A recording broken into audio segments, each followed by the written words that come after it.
Call 1-844-WINE-TCM.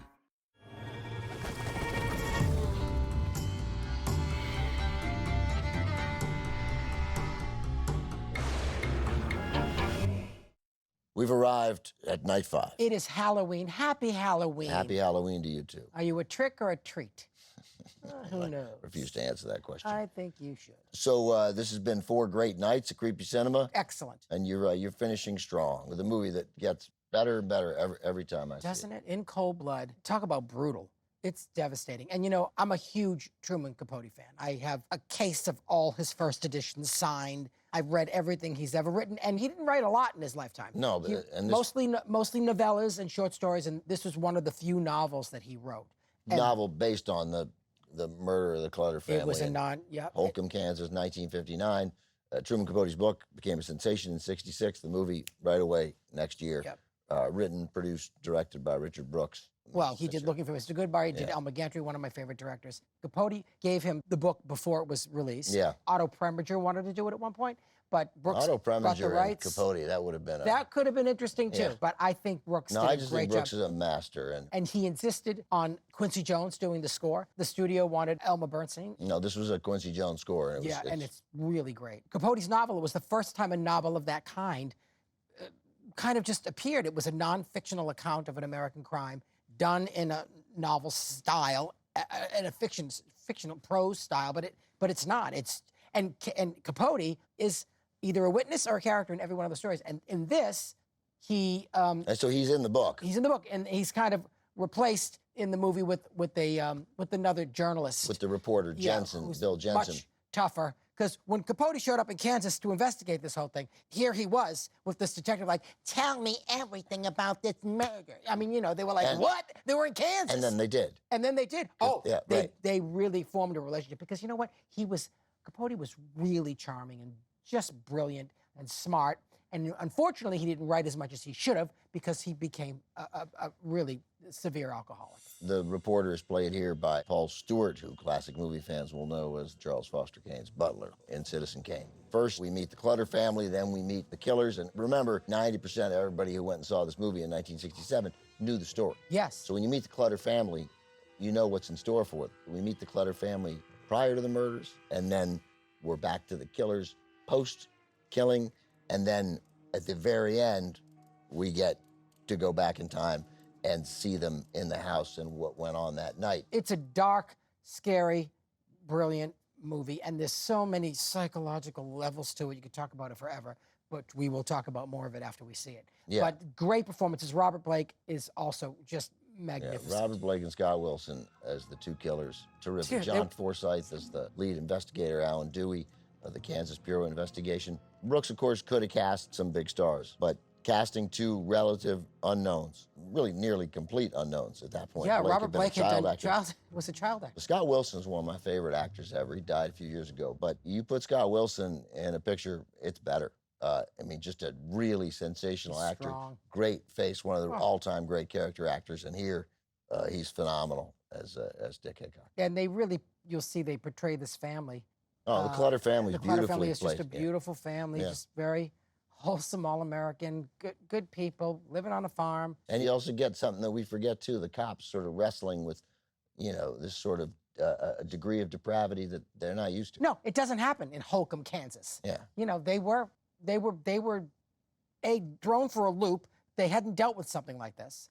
Yeah, and then along comes Capote to investigate it, which kind of... And they're very candid about how hard it's going to be to catch him, and that even if you catch him, it's going to be hard to prove it afterwards. Yeah.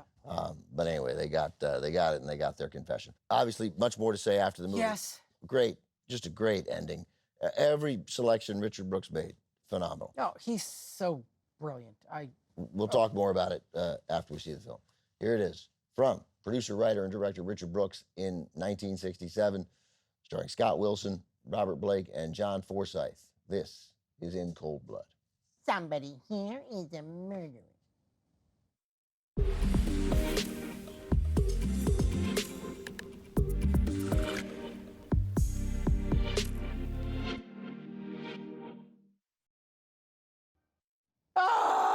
Yeah, it's a tough watch, but it's good, and obviously it's Capote's book and Yes. Capote's reporting. but Richard Brooks made every choice. I mean, the cuts, the choices about when he's getting out of scene and when to move to another scene. It's really and good. Capote loved this movie too. He promoted it. He was very happy with it because he certainly wasn't happy with Breakfast at Tiffany's.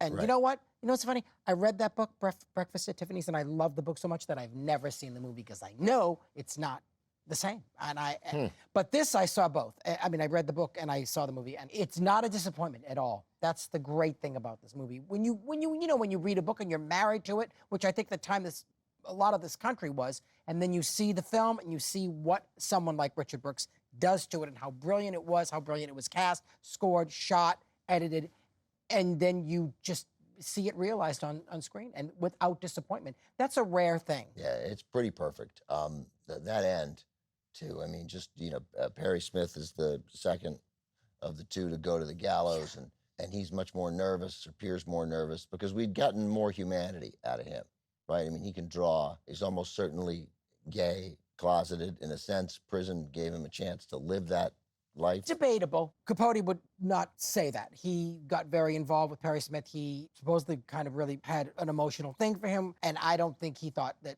Perry was gay. But like we were talking about, there's a thing between the two of them. Right. I think the movie makes it pretty clear that they are. But I mean, that's the movie. That's Richard Brooks' choices. I don't know that I'm not. I don't think the book did so much. So this started America's obsession with true crime, or symbolically started America's obsession with true crime. There were obviously crime cases prior to this that there was widespread interest in.